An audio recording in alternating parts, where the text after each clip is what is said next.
Donc je vais vous parler de la genèse des herbiers. Et il y a encore des mystères concernant cette genèse. Quand on fait un herbier, on fait naturellement une collection. Et cette notion de collection est la résultante de l'action de réunir, recueillir, rassembler. Dès la plus haute antiquité, les gens allaient cueillir des plantes à la fois pour se nourrir et pour aussi se soigner.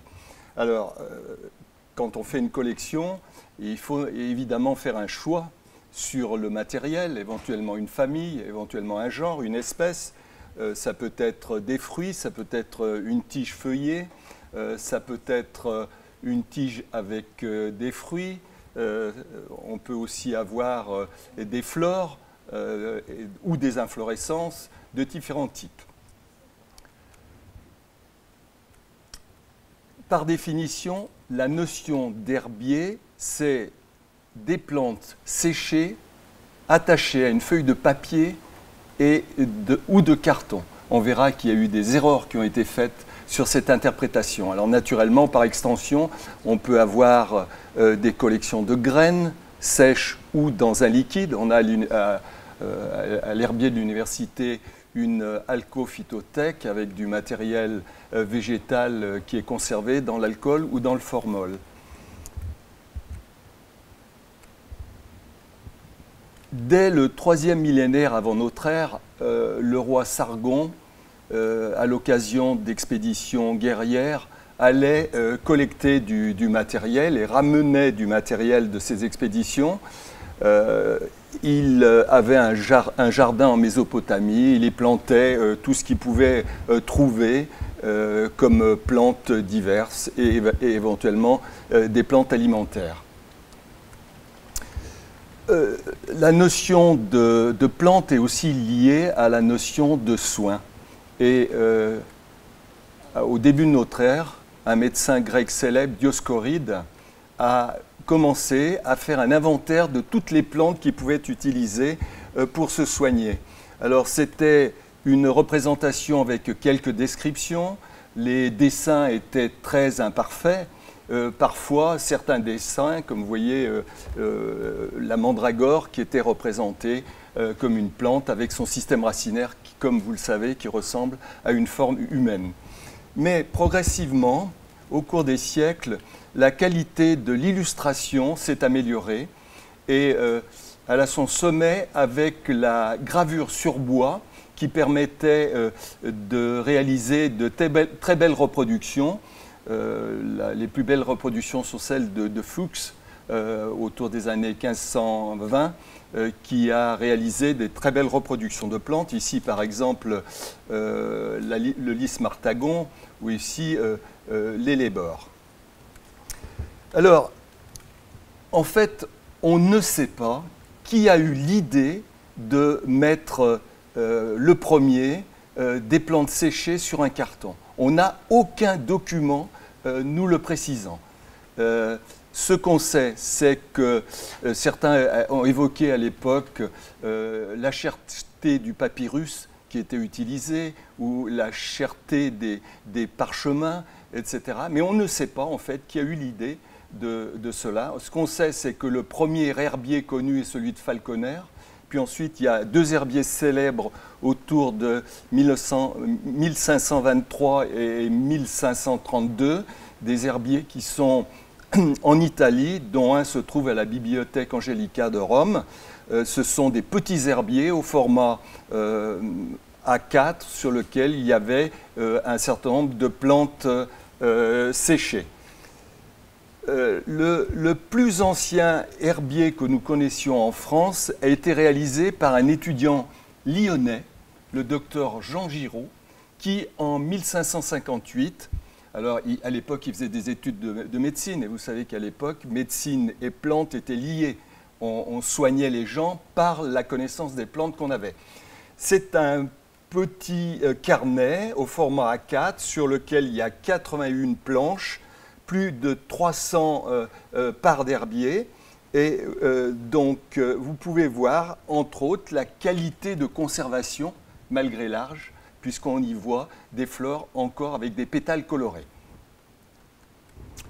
Alors, l'erreur que l'on trouve souvent dans les livres de vulgarisation, c'est de nous dire que les premiers herbiers, on les connaît et ils ont été trouvés dans les tombeaux des Égyptiens. En fait, c'est faux.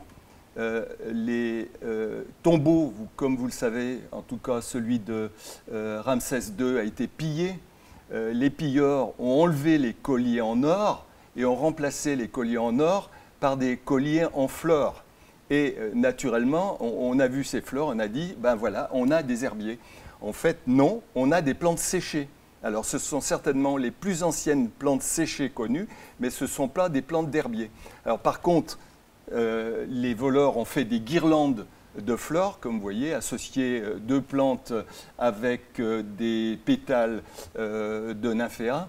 Et ces plantes séchées, en fait, elles ont été mises en herbier au XIXe siècle par un botaniste allemand sur la demande des Égyptiens. Alors, l'idée, l'émulation de réaliser un herbier est liée d'abord à la connaissance des plantes du monde entier. Et il y a eu de grandes expéditions, comme vous le savez, notamment avant 1789, la grande expédition La Pérouse, qui est partie pendant 2 ans en Océanie pour, naturellement, l'idée était de découvrir de nouveaux pays, découvrir de nouvelles plantes, si possible, essayer de les ramener en bateau jusqu'en France. Or, le problème qu'il y a eu souvent, c'est qu'il fallait garder, au cours de ces expéditions lointaines et qui duraient longtemps, de l'eau potable pour les matelots. Et donc, on arrosait souvent les plantes avec de l'eau salée. C'est comme ça que les plantes périssaient, mais on pouvait quand même les mettre en herbier. Alors, à l'initiative de Louis XVI, il y a eu une expédition, celle du chevalier d'Entrecastro, qui est reparti en Océanie pour essayer de retrouver les traces de la Pérouse et en même temps essayer de ramener du matériel de ces régions. Entre autres, on était à l'époque intéressé par l'arbre à pain, dont on avait entendu parler mais qu'on ne connaissait pas. Et également, au cours de cette expédition,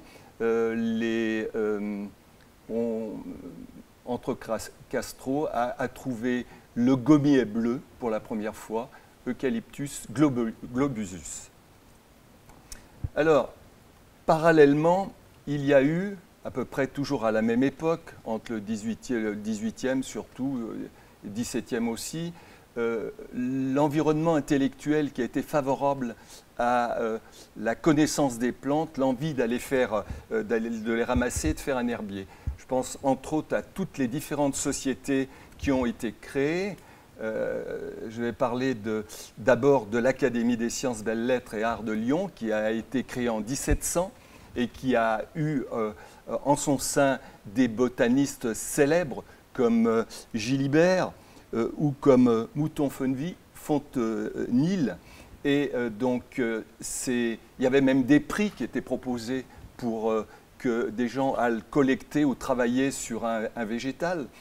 Bon, il y a eu la création un peu plus tard de la Société linnéenne en 1822, Société botanique, donc toute une série de sociétés qui travaillaient sur la découverte des plantes. Les gens qui en faisaient partie allaient sur le terrain, ramenaient des plantes, il y avait des discussions en séance, il y avait des déterminations, et donc tout ceci a fait connaître un petit peu mieux les plantes. Il y a eu aussi les publications botaniques. Dans notre région, les publications concernant le bassin du Rhône, les inventaires, les flores botaniques, comme celles de Balbis, de Chira, de Jordan, de Gandogé, de Saint-Lager, de Carriot, toutes ces flores botaniques donnaient le goût aux gens d'essayer d'aller déterminer les plantes en allant dans la nature. Il y a aussi les créations des jardins botaniques.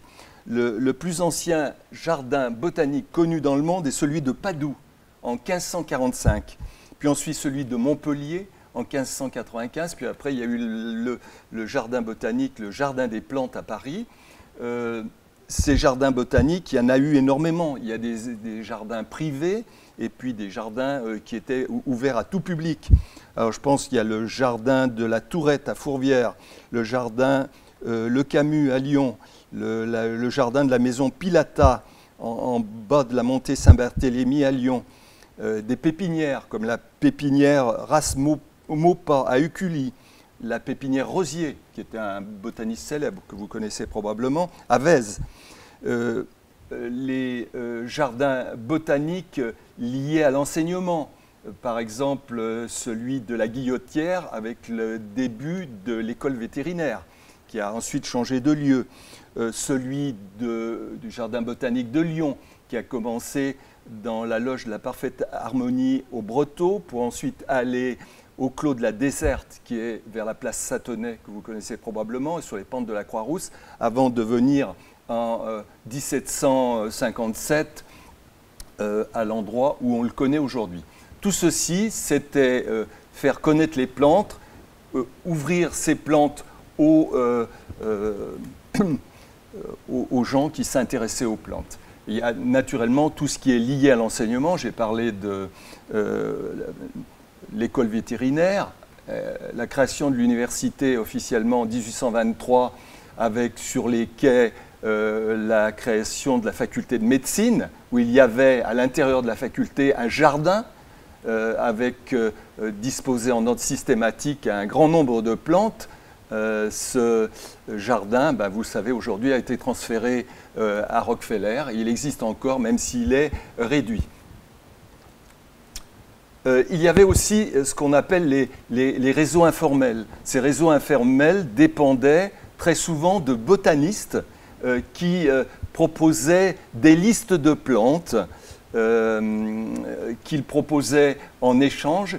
Il y avait la liste des plantes qu'ils souhaitaient, c'est-à-dire ce qu'ils appelaient les desiderata, et la liste de plantes qu'ils proposaient en échange, ce qui s'appelle les oblata. Donc on voit par exemple ici un catalogue de l'abbé Gandauger, herbier qui est présent ici à l'université, qui proposait toute une série de plantes. Il y avait aussi des publications scientifiques. Par exemple, une qui était célèbre à l'époque, c'est Le Monde des plantes de Monseigneur Léveillé, lequel indiquait la liste des desiderata qu'il souhaitait. Et il y avait aussi des communications d'herbiers qui étaient en vente. Les antiquaires ont joué un rôle aussi important pour la genèse de ces herbiers. Il y avait des nouvelles, par exemple Michel Gandauger qui annonce qu'il voudrait bien avoir des plantes de l'Europe méridionale, etc. Et il y avait des prix qui étaient proposés. Une planche d'herbier, une part d'herbier sur lequel il peut y avoir un ou plusieurs spécimens avec une étiquette, c'est-à-dire la carte d'identité de la plante, pouvait s'estimer entre 50 centimes de francs jusqu'à 6 ou 7 francs de l'époque, si c'était une plante rare. Plus la plante était rare, plus elle était chère. Et puis, elle se négociait cher. Il y avait aussi, à l'époque, des sociétés d'échange. C'est, par exemple, la société dauphinoise, qui avait son siège près de Grenoble. Il y avait des membres de cette société avec des droits, des obligations, aller sur le terrain, cueillir des plantes, amener et échanger les plantes entre membres de la même société ou de sociétés voisines. Et ce qui est intéressant, c'est que toutes les étiquettes étaient très bien faites, comme on peut le voir ici, avec un numéro d'inscription, le nom de genre, le nom d'espèce de la plante, toutes les descriptions concernant la localisation, des description aussi de l'écologie de cette plante, où on la trouvait, etc., la date de collecte. Ça, c'est toutes les informations qui sont si importantes aujourd'hui pour avoir une connaissance exacte des plantes. Alors, il y avait aussi la société rochelaise qui était importante, toujours sur le même principe, où il y avait des sociétés qui étaient faites par des botanistes eux-mêmes, comme par exemple Magnier. Tout ceci permettait aux gens de connaître les plantes et éventuellement d'acheter. Alors, pour acheter les plantes, il y avait aussi des comptoirs botaniques qui pouvaient dépendre, par exemple, de jardins botaniques. Par exemple, le jardin botanique de l'université de Jurjev, c'est Jarzu en Estonie, qui proposaient des listes qu'ils envoyaient, des catalogues. Par exemple, Bonaparte en recevait, Gandauger en recevait, et on voit que ce sont des listes très détaillées, avec l'endroit de collecte, le nombre de spécimens disponibles, le prix d'un spécimen et le prix d'un lot de plusieurs spécimens. Et donc, par exemple, Gandauger, qui recevait ça, cochait les spécimens qui l'intéressaient, et ensuite, eh bien, il notait ceux qu'il avait reçus. Alors, c'est des catalogues parfois qui étaient très détaillés. On voit par exemple sur la partie où il y a les feuilles, qu'il y a des descriptions de fraises avec 3 espèces nouvelles différentes. La description n'est pas en latin, elle est en russe, mais il y avait quand même une reconnaissance et une capacité aux gens d'avoir de très bonnes connaissances des plantes et d'essayer de les déterminer. Ce qui pouvait arriver aussi, et c'était un peu parfois un avantage et parfois un inconvénient, c'est que ces sociétés d'échange demandaient souvent l'achat d'une centurie, c'est-à-dire un cent de plantes, qui pouvaient être des plantes d'un même genre ou de genres différents, plus rarement d'une même espèce, mais quand c'était une même espèce, et c'est arrivé, les collecteurs détruisaient complètement la plante là où elle se trouvait. Et on a eu comme ça des disparitions de plantes à l'époque des centuries. Alors ces centuries se vendaient, par exemple celle-là, 40 francs. Il y a aussi en Allemagne cette liste d'un cent de plantes pour 50 marks.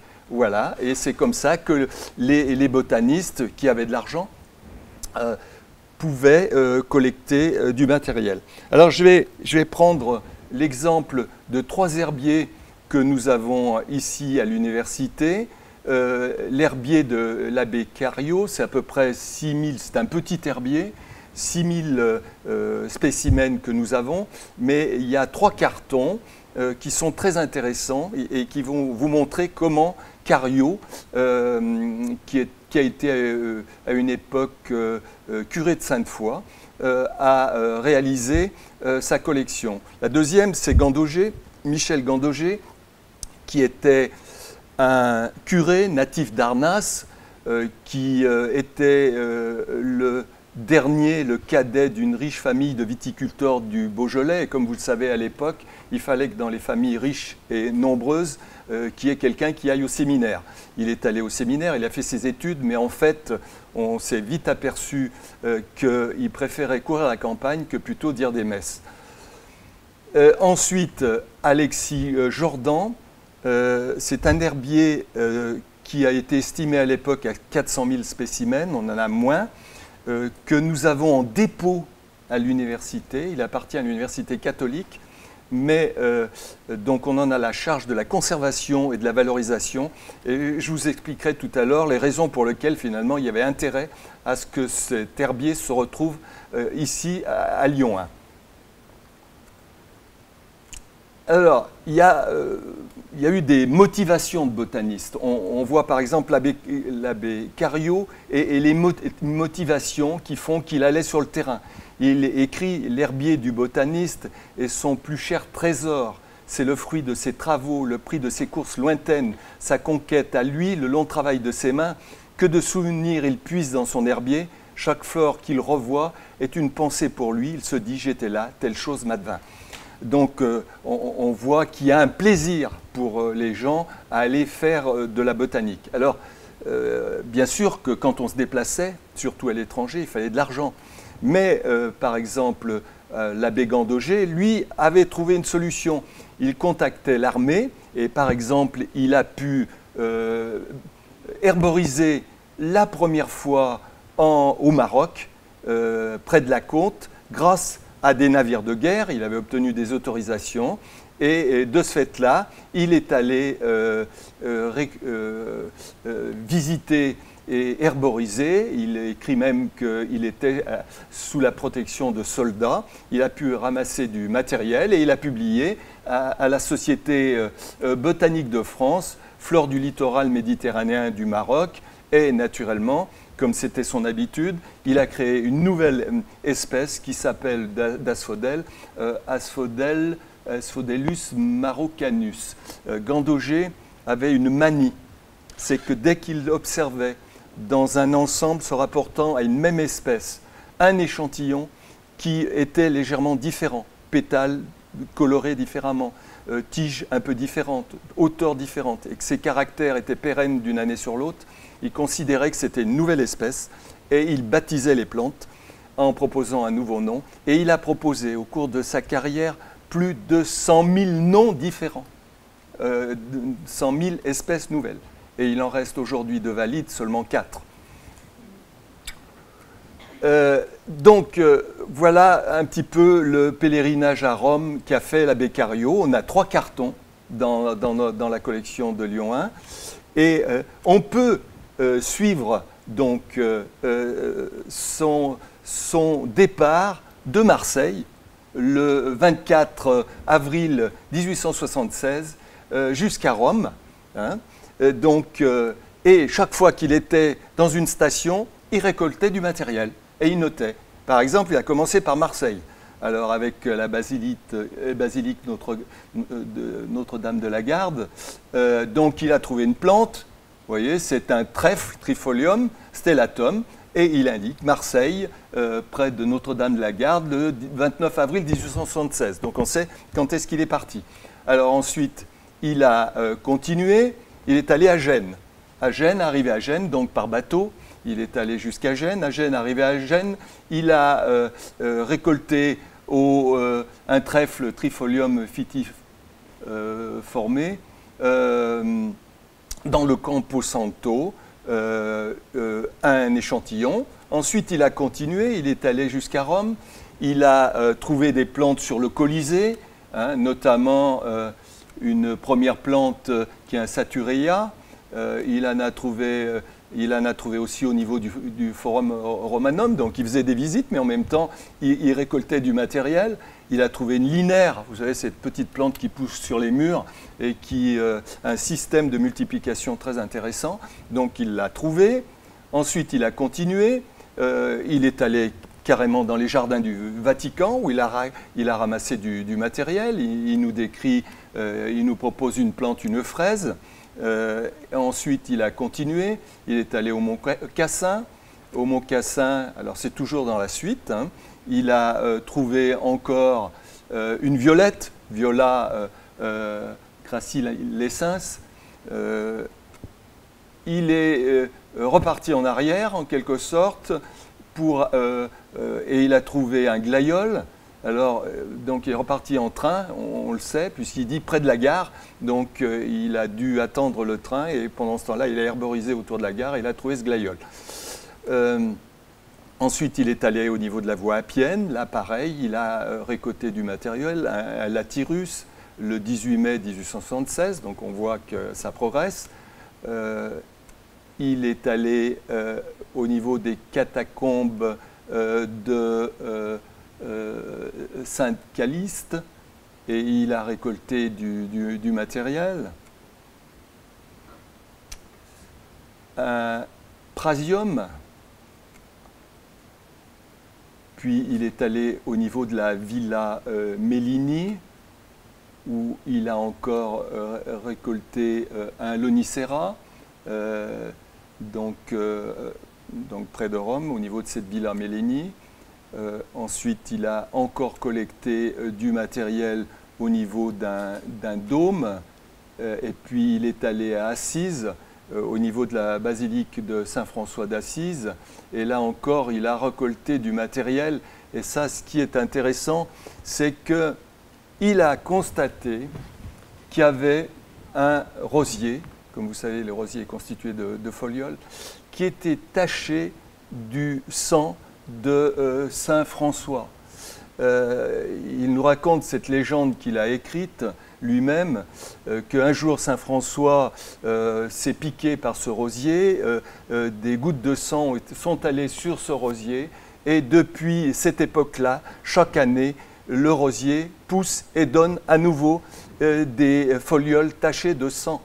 En fait, ce sang, c'est tout simplement des champignons qui se développe chaque année, toujours sur ce même rosier.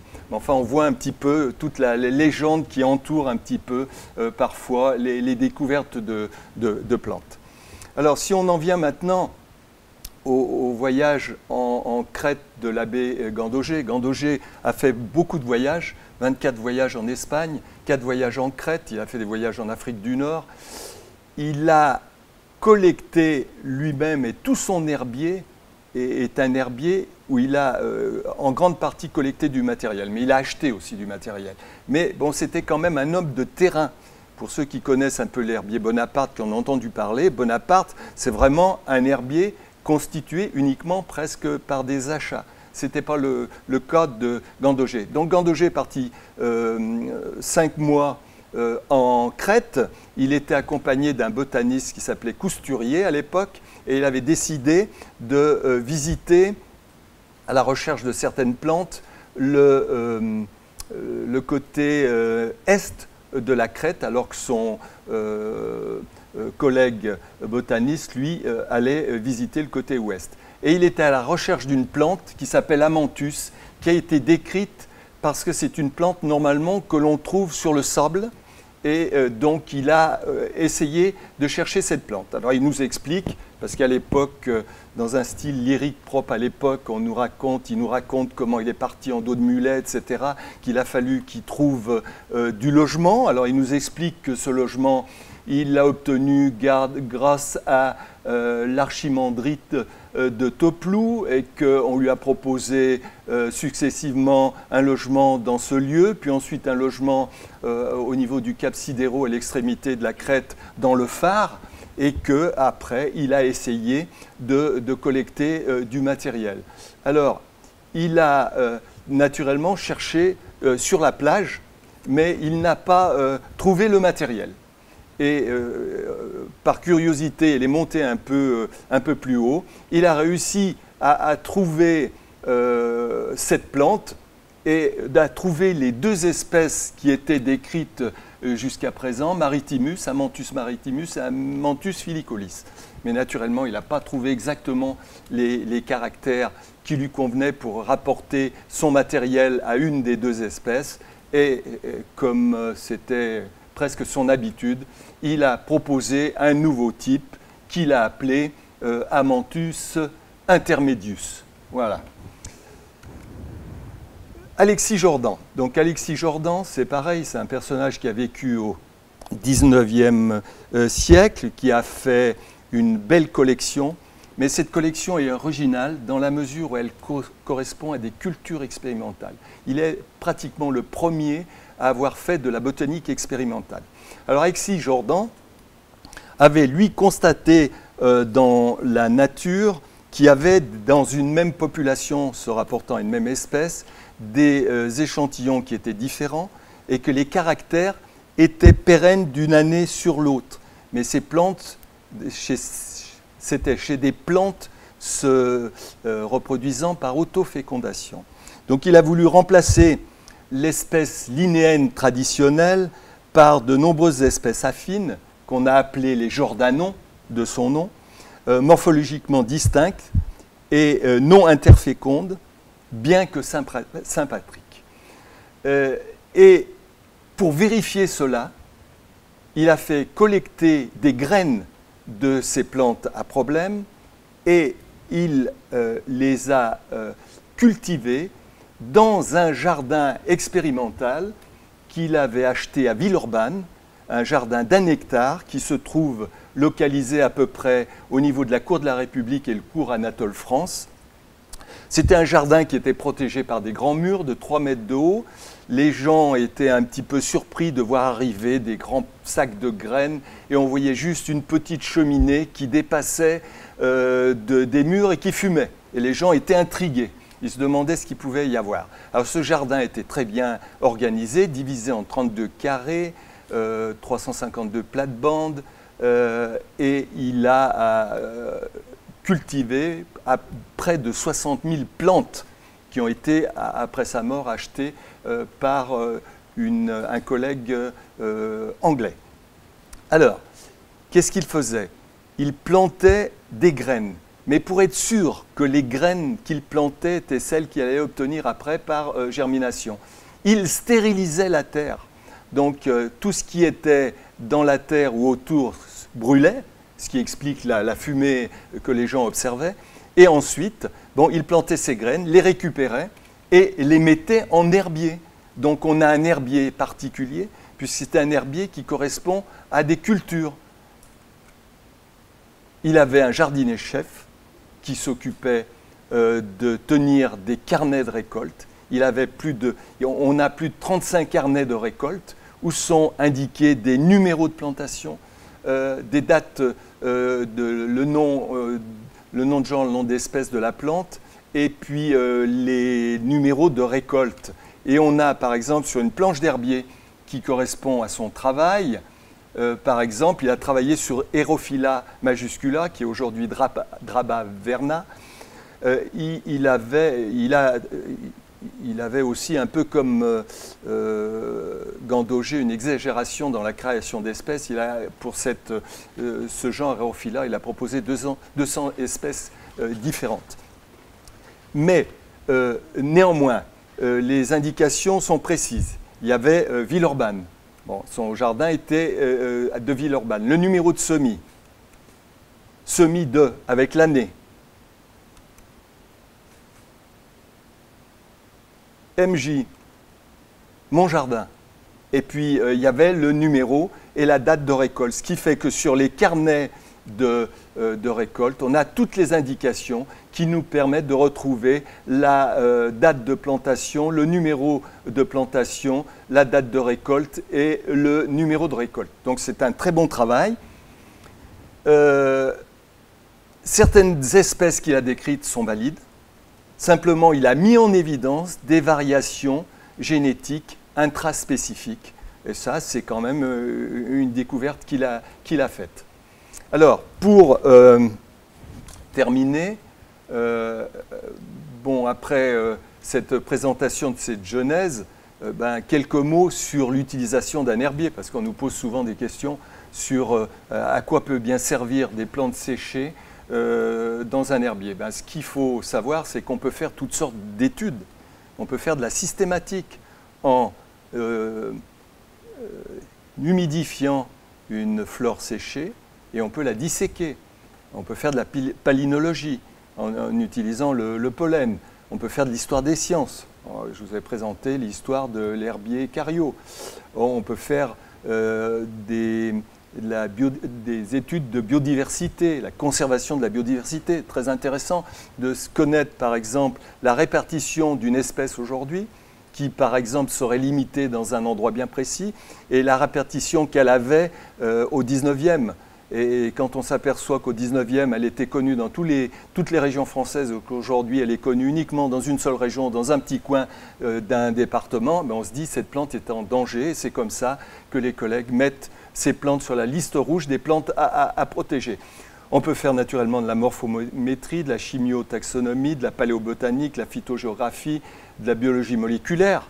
Il suffit d'1 cm², parfois moins, de plantes sèches pour faire de la biologie moléculaire, avoir des résultats au niveau de l'ADN. Ça n'a rien à voir avec l'ancienneté du matériel, puisque certains collègues ont eu des résultats positifs sur des plantes très anciennes, 200, 300 ans, alors que parfois des plantes cueillies et séchées d'une trentaine d'années, on ne donnait pas de résultats, parce que c'est le moment, la manière dont le séchage a été réalisé. Alors, bien sûr, ce qui est important dans un herbier, ce sont les référentiels, ce qu'on appelle les holotypes, c'est-à-dire les échantillons qui ont été décrits pour la première fois, qui ont été, alors souvent à l'époque, ils n'étaient jamais figurés, aujourd'hui ils sont figurés, donc il va falloir les retrouver dans les collections, et pour les retrouver, on a juste l'étiquette qui va nous permettre de trouver ça. Alors, c'est important. Il y a un exemple ici sur une collection de champignons, puisque vous savez qu'on a des collections de champignons qui vraiment correspondent à l'histoire de la recherche botanique lyonnaise, même si les champignons ne sont pas des végétaux, alors que toutes les collections que je vous ai présentées précédemment ne correspondent pas à l'histoire de la botanique universitaire lyonnaise. Alors, les notions d'holotype qu'on a à définir, d'isotype, les notions de lectotype, quand on a une figuration, mais que le chercheur a oublié de désigner l'échantillon de référence, et puis les problèmes qu'on a sur certaines collections, comme celle de Rouy, qui dépend de Bonaparte, elle appartient à la collection Bonaparte, où il y a des descriptions, mais où il n'y a jamais l'échantillon de référence pour la description d'une nouvelle espèce, sous-espèce ou variété. Et on doit se baser uniquement sur la lecture de l'étiquette, regarder sur la date qui est sur l'étiquette et antérieure à la publication, et à ce moment-là, on va définir un syntype. Alors, maintenant, il y a un grand travail, comme vous le savez, de numérisation qui a été réalisé pour valoriser les collections, notamment la collection Bonaparte. La collection Bonaparte, c'est 3 millions de spécimens, presque 150 000 fiches d'espèces de plantes à fleurs, c'est-à-dire presque plus de la moitié des plantes à fleurs connues dans le monde.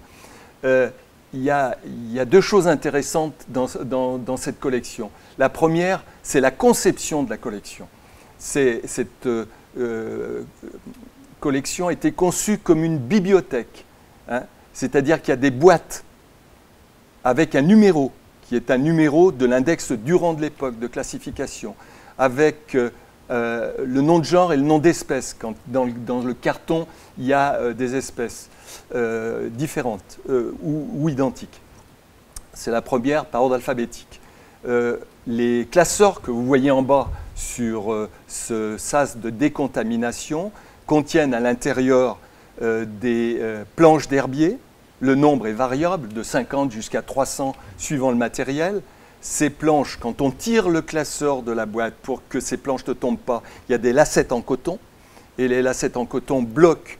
Alors il est évident que cette conception, elle a été voulue par Bonaparte. On ne connaît qu'un seul herbier, un grand herbier, qui a ce type d'organisation. Normalement, il est plus simple, et c'est le cas de Paris, d'avoir les parts d'herbier à plat, quand on les déplace, plutôt que verticales, c'est évident.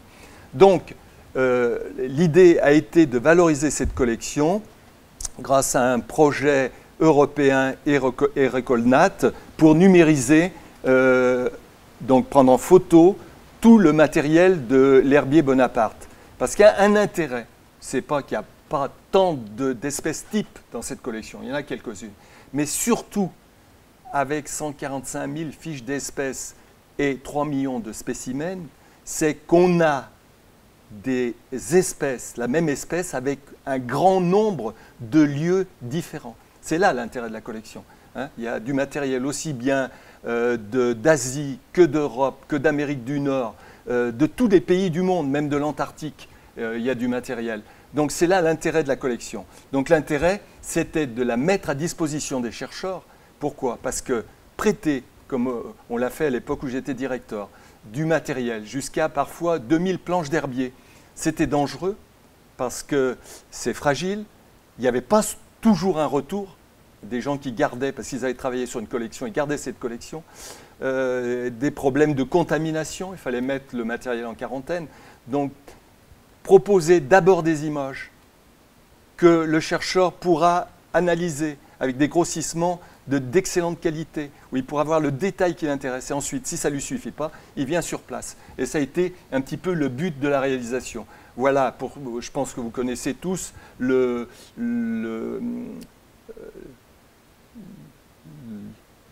l'appareil qui permet la numérisation. Il y a une circulation, le banc de numérisation, ça passe dans une chambre noire, il y a une prise en photo, puis la personne qui est au bout regarde sur un écran si la photo est de bonne qualité, et elle remet la planche d'herbier dans la position qu'elle avait lorsqu'on a ouvert le carton, qu'on a ouvert le classeur, parce que la position des différents éléments est très importante. Parfois, dans le cadre de l'histoire des sciences, on peut suivre la collecte du même collecteur à des jours différents. Et ça, c'est important. Donc, on a fait des recherches, notamment de Gandogéron dans la collection Gandogé. Donc, c'est du travail de lecture d'étiquettes. On regarde les publications. Il y a énormément de publications à la Société botanique de France par Gandogé. Il a publié énormément. Donc, il faut chaque fois. Et comme c'est, même si les espèces ne sont pas valides, mais ce sont des Gandogérons, donc il faut les retrouver, il faut les inventorier, parce qu'on nous demande après, les gens nous demandent à travailler sur ces Gandogérons. Alors, un autre travail de recherche qui a été fait il y a quelques années sur l'extension de l'ambroisie allergène que vous connaissez, Ambrosia artemisifolia. C'est des collègues de l'université de Dijon qui travaillaient là-dessus et qui ont découvert, qui voulaient savoir l'aire d'origine. Ils se doutaient un petit peu que l'aire d'origine était dans la région Auvergne-Rhône-Alpes. Ils se sont aperçus que la première découverte et présence dans un herbier était dans la Loire. Et ils ont fait des observations, des analyses d'herbiers pour voir progressivement, tous les 20 ans, un petit peu l'extension que vous pouvez voir, donc en bleu ce qui a déjà été connu, en rouge les nouveaux départements qui étaient contaminés, etc. Donc ils ont fait cela, ce qui permet d'avoir une idée sur cette espèce qui aujourd'hui se trouve dans toutes les régions françaises. Donc voilà. Un autre exemple très intéressant de l'intérêt d'un herbier. Vous avez tous constaté qu'aujourd'hui, que nos marronniers à fleurs blanches, pas les marronniers à fleurs rouges, mais les marronniers à fleurs blanches ont l'été le bord des feuilles qui est desséché et c'est attaqué par une chenille, une mineuse, la mineuse du marronnier. Et cette mineuse du marronnier, dont on voit les dégâts aujourd'hui, eh bien, elle est due à un papillon qui a été découvert seulement en 1984. Donc, nouveau nom de genre, nouveau nom d'espèce. Et on a pensé, probablement, cette invasion et les effets néfastes de ce papillon étaient relativement récents. En fait, un collègue de l'université de Berlin qui a travaillé sur une part identique à celle-là, parce qu'à l'époque, quand on collectait du matériel, les collecteurs souvent faisaient des lots identiques se rapportant à une même espèce, et la diffusait dans un certain nombre d'herbiers ou de grands acheteurs de botanique. Donc, sur une part identique à celle-là, il a observé la chenille séchée, la mineuse séchée. Il y a eu des analyses moléculaires qui ont été faites et on s'est aperçu que l'ADN de ce matériel ancien était identique à l'ADN de la mineuse actuelle. Donc, cela permet de dire que cette invasion, elle existait déjà dans les Balkans en 1879, et non pas tout récemment. Donc ça, c'est un intérêt aussi des herbiers. Enfin, une autre étude intéressante, c'est l'origine de la pomme de terre, qui a été faite par des Américains. La pomme de terre est un ensemble de clones modernes d'origine hybride complexe. Il existe deux variétés aujourd'hui de pommes de terre, une variété andine et une variété chilienne. Les Américains voulaient savoir l'origine de la pomme de terre européenne. Donc ils ont commencé à faire des analyses sur le matériel récent et se sont aperçus, entre autres, qu'on pouvait faire des distinctions des deux variétés grâce à l'ADN chloroplastique. Donc, ils se sont dit, on va essayer de faire des observations sur l'ADN du matériel d'herbier, donc pour retrouver l'aire d'exportation de cette pomme de terre. Et donc, ils nous ont demandé du matériel, de l'herbier Gandogé. On a donné du matériel, vous voyez là, d'Autriche, du matériel d'Allemagne, du matériel de France, de différents endroits de France, du matériel de Pologne, enfin bref, de toutes les régions de Hongrie, de toutes les régions d'Europe. Et qu'est-ce qu'ils ont constaté? Grâce à l'analyse de feuilles, qu'il y avait une partie du génome de la variété chilienne et une partie du génome de la variété andine. La variété andine, de par sa localisation géographique, ne pouvait pas se développer en France. Vous savez qu'il y a des conditions particulières pour que la pomme de terre tubérise. Donc, et en fait, l'explication des deux génomes mélangés est liée simplement au fait qu'il y a eu une époque où il y a eu un traitement, il y a eu une attaque de mildiou d'un champignon, et que de ce fait-là, on a fait une hybridation pour essayer d'avoir une variété résistante. Et toutes les pommes de terre européennes ont cette origine hybride un petit peu liée à cette contamination par ce champignon. Quelques exemples d'ultrastructures, donc avec un microscope électronique à transmission, de spores, de fougères, travail qui a été fait sur du matériel paléobotanique et comparé à du matériel d'herbier. Donc le collègue qui a travaillé a observé des lots de spores, des spores avec des marques trilettes. Il a fait des coupes, comme vous le voyez avec les flèches roses, à différents endroits de ces spores. Grâce à un ultramicrotome, il a fait des coupes et il a pu ainsi observer ce qu'on appelle la zone aperturale. Et cette zone aperturale est très intéressante avec ses nombres de couches et elle permet de reconnaître les genres, mais aussi les affinités au niveau des familles. Et c'est ainsi qu'il a pu définir un certain nombre d'affinités entre le matériel actuel et le matériel fossile. Voilà. Donc c'est pour vous dire que le matériel d'herbier est un matériel très intéressant, que ces herbiers représentent surtout l'histoire des hommes, de leur passion pour différentes raisons. Il y en a, c'était pour des raisons financières. La vente de plantes, ça rapportait quand même de l'argent, mais il y en a d'autres qui étaient passionnés uniquement par la beauté de leur récolte. Donc voilà. Et donc c'est un capital inestimable. Cet herbier, heureusement aujourd'hui, est protégé grâce à la numérisation. Ce qu'on espère, c'est qu'il y aura encore beaucoup de travail qui sera fait. Ce que je voulais dire aussi, c'est que l'herbier fait partie d'une fédération de recherche qu'on appelle le CERES, qui regroupe les collections de zoologie, de géologie et l'herbier. Le directeur en est présent ici, c'est Pierre Joly, que vous connaissez. Et donc, qu'un herbier, c'est pas seulement, ça n'est pas un musée, ce qu'il faut savoir, c'est un centre de recherche. Et on doit fournir une production scientifique, comme tous les labos, tous les 5 ans. Je vous remercie.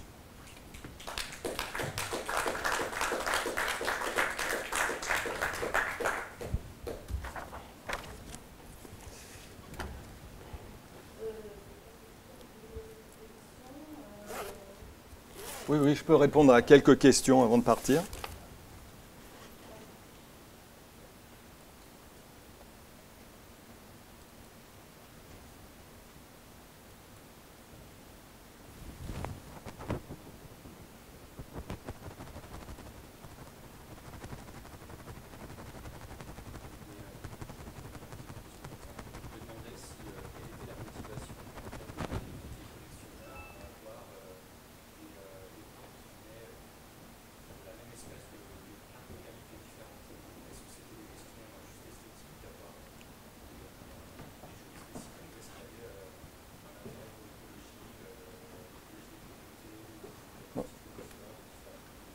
Je pense qu'il y a différentes motivations, je pense, mais là, c'est plutôt le hasard des récoltes, parce que souvent les collecteurs étaient différents. Il se trouve qu'après, quand Bonaparte a réuni, par exemple, je pense à Bonaparte, a réuni son herbier, eh ben, il réunissait ça en fonction des genres et des espèces. Et dans les genres, il y avait des localisations différentes qui correspondaient à des achats différents de gens. Parce qu'à l'époque de Bonaparte, et un peu avant aussi, les gens allaient dans différents pays, surtout des gens d'église qui connaissaient le latin, qui allaient souvent évangéliser les pays et qui, à l'occasion, récoltaient des plantes. Donc il se trouve qu'au hasard, ils pouvaient collecter les mêmes espèces qui arrivaient après dans Bonaparte. Alors il y a aussi, mais ça c'est peut-être plus récent, parce qu'on a rarement vraiment dans les herbiers anciens des collecteurs qui s'occupaient uniquement d'un genre et d'une espèce. Hein, alors que maintenant, il y a par exemple au Muséum d'histoire naturelle de Paris des gens il y a encore des gens qui herborisent à Paris au muséum et qui par exemple s'intéressent uniquement à une espèce. Hein. Ils vont notamment, il y en a beaucoup qui vont à Madagascar où il y a beaucoup de plantes à collecter et ils travaillent sur une seule espèce. Mais à l'époque, non, je pense que c'est le fruit du hasard qui a fait qu'il y a eu accumulation de beaucoup d'échantillons différents de la même espèce provenant de lieux différents. Bonjour. Je voulais savoir si on faisait encore des herbiers aujourd'hui. Parce qu'on a beaucoup d'autres méthodes, mais est-ce que cette méthode existe on ne fait plus de grands herbiers. D'abord, ce qu'il faut savoir, c'est qu'un herbier comme celui de Bonaparte, même avec tout l'argent que vous pourriez avoir, ne peut plus se réaliser. Il y a des conventions, ne serait-ce que la Convention de Washington, qui interdit le commerce des plantes. Donc, un chercheur qui va dans un pays, qui travaille sur une espèce, qui découvre une nouvelle espèce, devra rapporter cette nouvelle espèce dans son pays d'origine. Par contre, il pourra avoir des paratypes, c'est-à-dire des échantillons identiques. Hein, mais on n'a plus le droit. Donc les gens, ils n'ont plus besoin de faire des collections comme autrefois. Vous trouvez une nouvelle espèce, vous récoltez pour votre étude 4-5 échantillons. Vous prenez les coordonnées GPS. Hein, vous avez un échantillon de référence, vous donnez éventuellement un paratype ou deux paratypes à une ou deux institutions, et puis c'est fini. On n'a plus besoin, ce n'est pas la peine. Et puis d'abord, on sait que bon, par essence, c'est une protection de la biodiversité. Hein, il ne faut pas collecter beaucoup. Il y a eu, ce que j'ai dit tout à l'heure, dans le cadre de la récolte des centuries, des exagérations. Gandauger le dit lui-même, l'écrit en disant sur 20 cm², j'ai trouvé cette espèce. J'ai ramassé tous les échantillons, environ une centaine, de cette espèce. Et puis l'espèce, elle n'existe plus. Hein. On a des exemples dans notre herbier d'espèces qui ont disparu aujourd'hui, qui existaient autrefois, au 19e. Et bon, il y a peut-être les conditions écologiques, il y a peut-être l'exagération de la récolte, hein, c'est le cas d'une tulipe, l'exagération d'une variété de tulipes, c'est le cas de changement de mode d'agriculture aussi qui a fait que cette variété a disparu.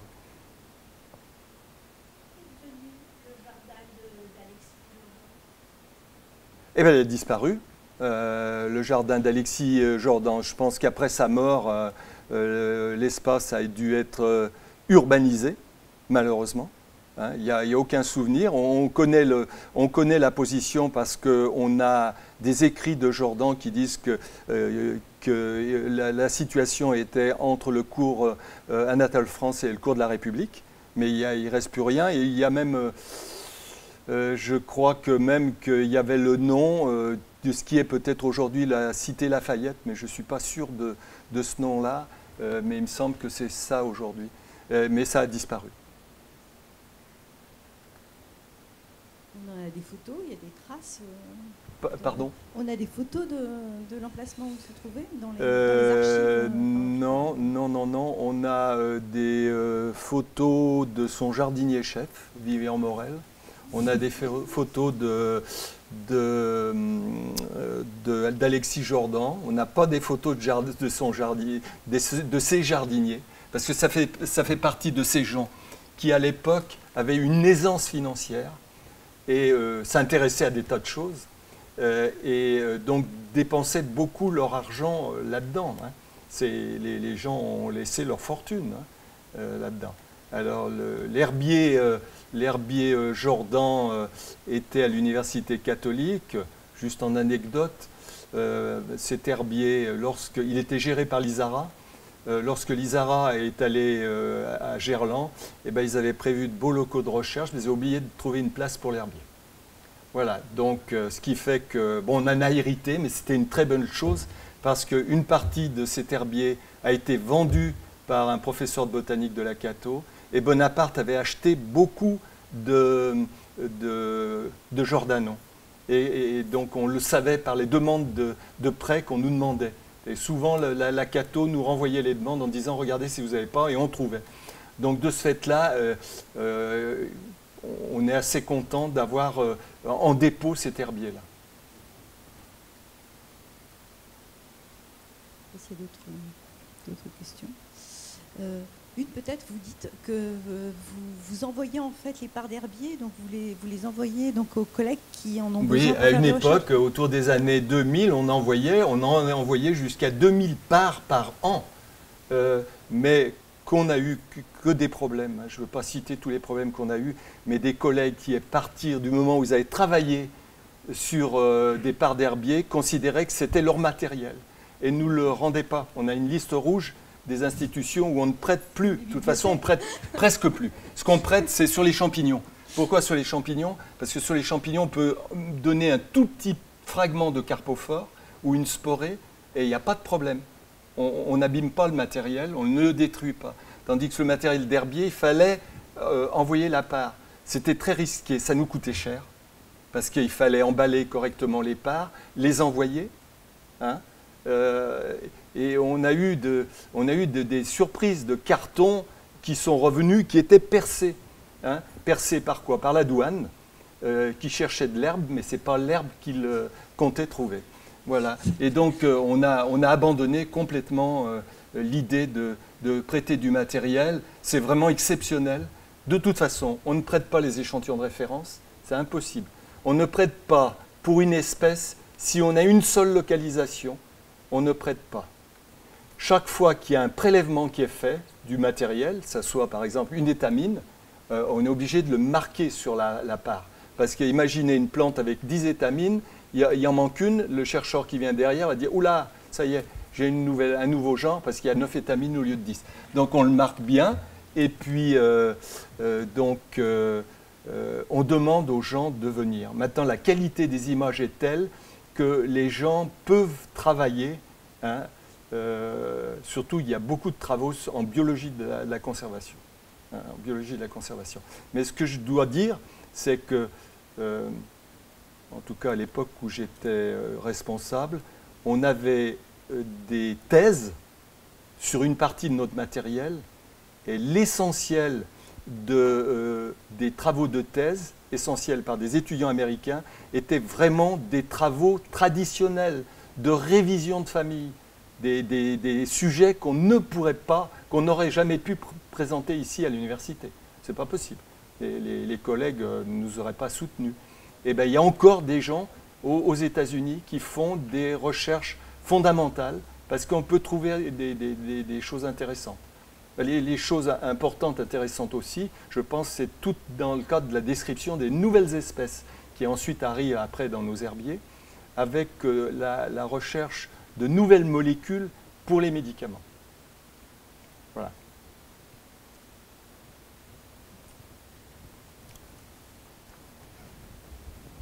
J'ai une question en lien avec celle de tout à l'heure. Donc si un chercheur aujourd'hui va dans un pays et récolte quelques échantillons, il en laisse un peu dans le pays où il en a trouvé, mais ça va dans des herbiers quand même là-bas, non? Bien sûr. Bien sûr, donc, les étrangers ont des herbiers maintenant, ils ont tous des herbiers, bien sûr. Et parce que c'est une façon de valoriser leur patrimoine. Hein. Et en France, ça n'existe plus?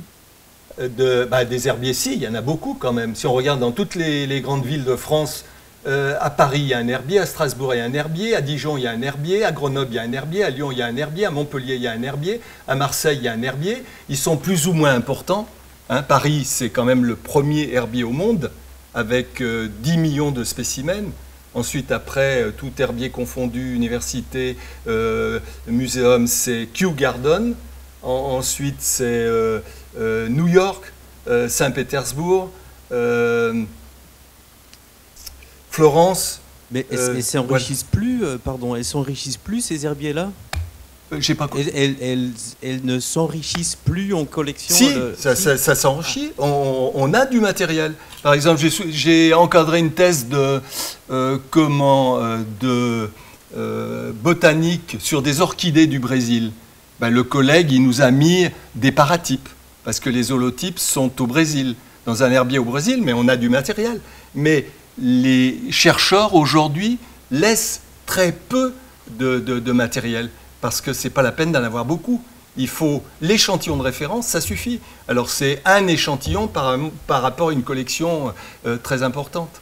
Donc c'est pour ça. Mais bien sûr qu'il y a encore des collectes, mais on collecte avec parcimonie.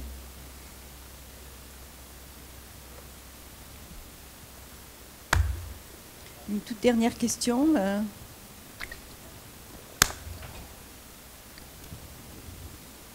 Ouais, je me demandais justement, pour rebondir sur votre question, si ça représentait beaucoup de spécimens, les spécimens perdus ou non rendus par des collègues chercheurs qui ont été envoyés pour l'herbier de Lyon, de Paris par exemple. On s'en rend compte quand on étudie les espèces, qu'on s'aperçoit qu'il y a des espèces qui ont disparu. Hein, on estime que dans le monde, chaque année, il y a à peu près 2000 espèces qui disparaissent. Alors, est-ce qu'elles ont été avant mises en herbier? Ça, je ne sais pas. C'est les spécialistes qui pourraient le dire. Heureusement, il y en a presque autant qui sont créés, donc ça compense un petit peu. Mais savoir, c'est à la suite d'études qu'on s'aperçoit si, tiens, cette espèce, elle existait autrefois, elle n'existe plus aujourd'hui. C'est comme ça, par l'étude. Et quand vous avez autant de spécimens à étudier, il faudrait beaucoup de chercheurs en botanique. C'est pas à Lyon qu'on en a le plus. En fait, je pensais aux parts que vous envoyez aux chercheurs pour qu'ils les étudient et qui ne vous rendent pas, en fait. Certains, pas tous quand même. Ouais. Il y a des chercheurs honnêtes quand même. Je dirais, je ne veux pas parler de ma liste rouge, de la liste rouge qu'on a. Non, mais bon, en général, les gens... Vous avez perdu beaucoup de parts ou ça représente quand même peu ça représente, mais ça ne représente pas tant de parts. Il y a une collection quand même avec plus de 1000 parts, je crois, qui n'est jamais revenue. D'accord. Et donc, oui, quelqu'un qui nous avait demandé du matériel d'un genre où il y a beaucoup d'espèces, et il voulait toutes les espèces, et on a donné toutes les espèces. Voilà, et on a un cahier de prêts, et on a ça depuis que l'herbier existe. Hein. L'herbier, il a, disons que vraiment, la comptabilisation et la tenue de l'herbier s'est faite à partir de 1957, surtout, quand il est allé quai Claude Bernard, où il y avait un conservateur. Et donc, on a des prêts anciens qui ne sont pas revenus. Et on a, par bonheur, quelquefois, des prêts anciens qui reviennent, où des conservateurs disent, on a trouvé dans un coin tout un paquet de plantes, il y a un grand L, grand Y, puisque je pense que vous savez tous que c'est la référence de notre herbier, la référence internationale, les 2 premières lettres de Lyon. Eh bien, il y avait un grand L, grand Y, on suppose c'est à vous, et on a regardé sur le cahier de prêt, oui, c'est à nous. Donc, ils nous le renvoient. Et il y en a d'autres qui ne nous renvoient pas. Mais c'est plutôt je pense que j'ai une dent là, des chercheurs universitaires. Hein, ceux qui sont associés à un musée, en général, sont rigoureux. Merci. Voilà.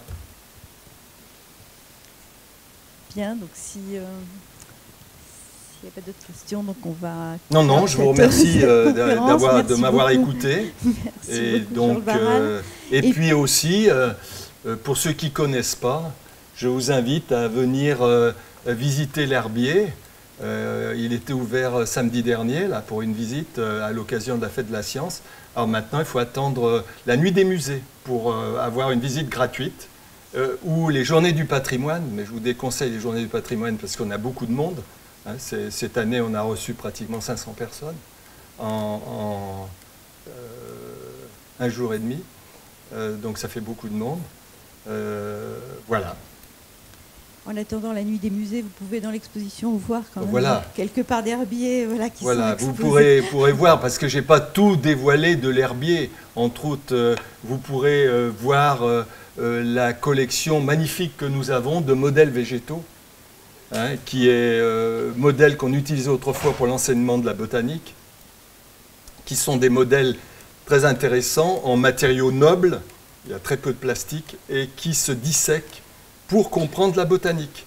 Voilà, que le professeur de botanique utilisait autrefois Donc ça, c'est important. Des 180 modèles de modèle Brendel d'un ingénieur allemand de l'université de Berlin qui travaillait en collaboration avec un professeur de botanique de l'université de Berlin. Donc ce sont des modèles extrêmement rigoureux et qui vous permettent parfaitement de comprendre les grands traits de bon nombre de représentants des familles botaniques. Ça, c'est intéressant, c'est original, c'est mieux que des images captées sur Internet. Oui. Les photos que vous avez prises sur le scanner, est-ce qu'elles seront mises à disposition du public? Oui, oui, oui. Le projet Eurecolnat, c'est à la fois pour des scientifiques, mais pour le grand public, parce qu'il y a eu une demande de financement participatif, et de ce fait-là, on est obligé de l'ouvrir. Mais avant que ça soit disponible sur Internet, sur le site Eurecolnat, il faut qu'il y ait un certain nombre de données qui soient vérifiées, etc. Donc ça arrivera, mais vous aurez droit à consulter sans problème. Et vous pourrez voyager dans le temps et dans les pays.